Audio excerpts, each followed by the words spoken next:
جی ناظرین، خبروں کے سلسلے کو آگے بڑھاتے ہوئے خبر شامل کرتے ہیں جھنگ سے۔ محمد ریاض شاہد کی بتائی ہوئی تفصیلات کے مطابق جھنگ کے معروف کاروباری شخصیت شیخ اللہ دتا گورنمنٹ کنٹریکٹر کے فرزند اور حاجی محمد محسن شیخ گورنمنٹ کنٹریکٹر کے چھوٹے بھائی شیخ مدثر شہزاد سابق ممبر پنجاب بیت المال گورنمنٹ کنٹریکٹر کی شادی خانہ آبادی دھوم دھام سے سر انجام پائی۔ شادی کی تقریب میں اسلامی روایات کی پاسداری کی گئی، جبکہ دعوت ولیمہ کی تقریب جگر ایگزیکٹو مارکی میں منعقد کی گئی۔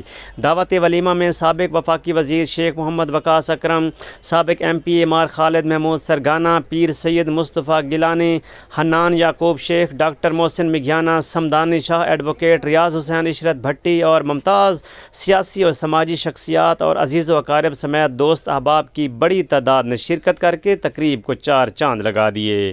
دعوت ولیمہ میں دلہا اور دلہن کی آمد پر اہل خانہ اور عزیز و اقارب نے پھولوں سے استقبال کیا اور سرخ گلاب کی پتیاں بھی نچھاور کیں۔ شیخ مدثر شہزاد نے اپنے مہمانان کا استقبال شادی ہال کے گیٹ پہ موجود رہ کر کیا، جہاں لوگوں نے گلے مل کر انہیں زندگی کے نئے سفر کی مبارکباد دی۔ دعوتی ولیمہ میں شریک مہمانوں کی توازی روایتی اور جدید تقاضوں کے مطابق تیار کیے گئے لذیذ کھانوں سے کی گئی۔ دعوت ولیمہ میں شریک مہمانوں نے زندگی کا نیا سفر شروع کرنے والے جھنگ کی نوجوان کاروباری شخصیت شیخ مدثر اور ان کی اہلیت کو مبارکباد دی اور نیک خواہشات کا اظہار کیا۔